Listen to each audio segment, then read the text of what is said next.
So welcome back to my YouTube channel.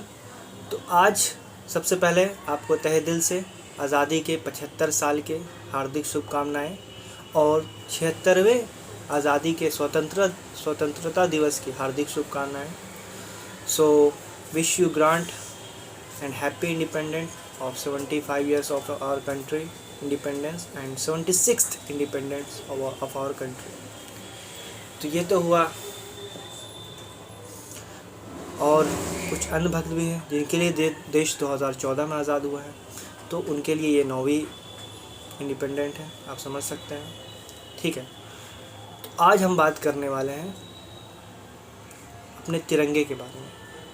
ये जो हमारा तिरंगा है, हमारे देश की गौरव, देश का शान आन बान, तो इससे रिलेटेड हम कुछ बातें करेंगे, यानी तिरंगे के बारे में कुछ फैक्ट्स हम जानेंगे। ठीक है, तो सबसे पहले हम बात करते हैं तिरंगे के कलर से, यानी जो ट्राई कलर है, हमारा फ्लैग का जो कलर है वो क्या है, ट्राई कलर। तो इस ट्राई कलर के बारे में हम बात करेंगे। तो सबसे पहले ऊपर आता है सैफरन, जिसको केसरी रंग कहते हैं। तो ये जो सैफरन है क्या रिप्रेजेंट करता है, तो ये जो सैफरन कलर है ये बताता है क्या, करेज और स्ट्रेंथ को। क्या बताता है, करेज और स्ट्रेंथ को। अब जिन लोगों को करेज और स्ट्रेंथ में फ़र्क नहीं पता, उन लोगों को मैं क्लियर करना चाहता हूँ कि करेज मतलब होता है हिम्मत और स्ट्रेंथ मतलब ताकत। इसको इस एग्जांपल से आप ऐसे समझ सकते हैं, जैसे कि मान ली किसी इंसान के हाथ 2.5 किलो के, ठीक है, तो उसके पास क्या है, स्ट्रेंथ है, ताकत है। लेकिन मान लीजिए उसके आसपास समाज में, सोसाइटी में कुछ गलत हो रहा है, लेकिन यही हाथ जो 2.5 किलो के हैं, यानी इसके पास क्या है, स्ट्रेंथ है, लेकिन वो हाथ कहाँ जा रहे हैं, उस बुराई के ख़िलाफ़ ना उठ के वो पॉकेट में चले जा रहे हैं, यानी उसके ख़िलाफ़ आवाज़ नहीं उठ रही है। हालांकि उसके पास स्ट्रेंथ है, लेकिन क्या नहीं है, यहाँ पे करेज नहीं है। क्यों?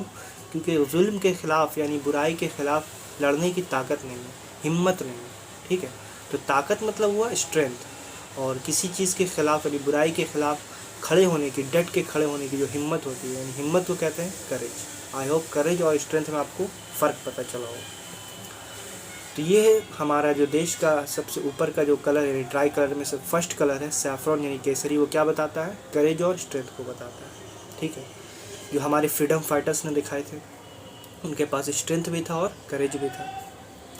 दूसरा कलर आता है हमारा, बात करें अगर बॉटम की, तो ग्रीन यानी इंडियन ग्रीन कलर। तो ग्रीन कलर क्या बताता है, ग्रीन कलर बताता है फर्टिलिटी को।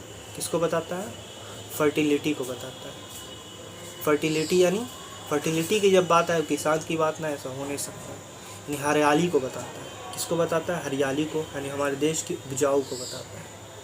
ठीक है, ग्रीन कलर क्या बताता है, हमारे देश की हरियाली को बताता है, और हरियाली में आते हैं हमारे किसान भाई। क्योंकि अगर देखा जाए हमारे देश में अगर अनाज का उपज हो रहा है, तो उनके पीछे मेहनत है, मुशक्क़त और शिद्दत किसकी है, किसानों की।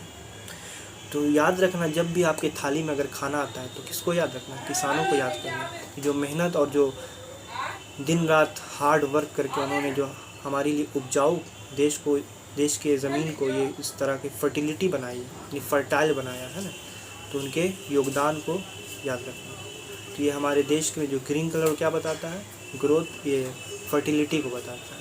ठीक है, ग्रोथ को बताता है। तीसरा कलर आता है वाइट। वाइट कलर क्या बताता है, जो कि मिडिल में होता है। तो वाइट कलर बताता है पीस और ट्रुथ को, पीस और ट्रुथ को, यानी सच्चाई और शांति को। यानी बता रहा है ये कि हमारे देश में हम लोगों को सच्चाई के राह पे चलना है, यानी we have to walk on the path of truth, यानी सच्चाई के राह पे हम लोगों को चलना है।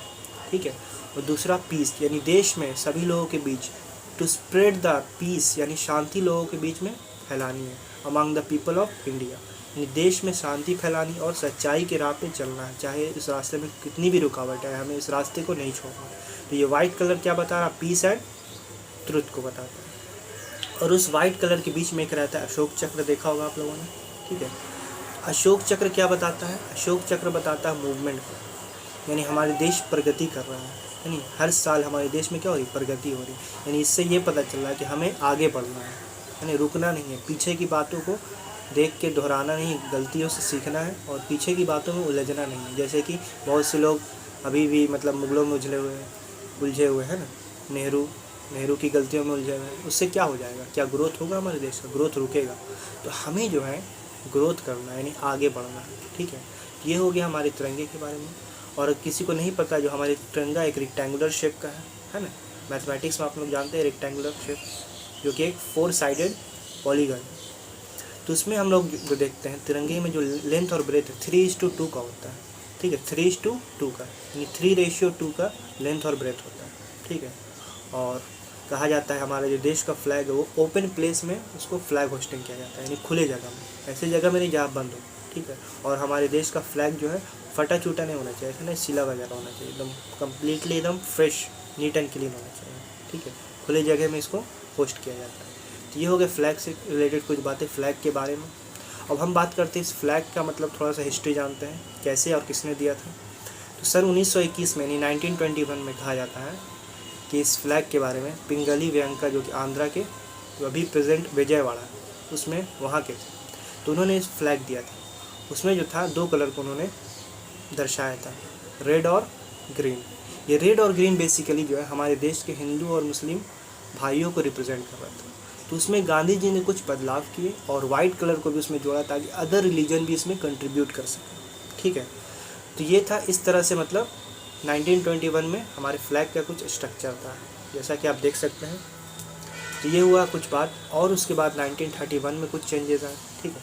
तो 1931 में क्या हुआ, 1931 में जो हमारे जो फ्लैग का जो कलर था बेसिकली जो आज हम लोग देखते हैं ट्राई कलर, उसको दिखाया गया और अपने सही पोजीशन पर, यानी सैफ्रॉन ऊपर में, top of the flag saffron आया, bottom of the flag green आया और वाइट आया मिडिल में। तो ये जो हमारा प्रेजेंट जो स्ट्रक्चर है हमारे नेशनल फ्लैग का वो 1931 में दी गया। और बीच में जो अशोक चक्र नहीं था उस टाइम था चरखा, जो गांधी जी चलाते थे। तो चरखा भी वही बता रहा था मूवमेंट को, है ना, ग्रोथ को। तो मूवमेंट को ये चरखा बता रहा था।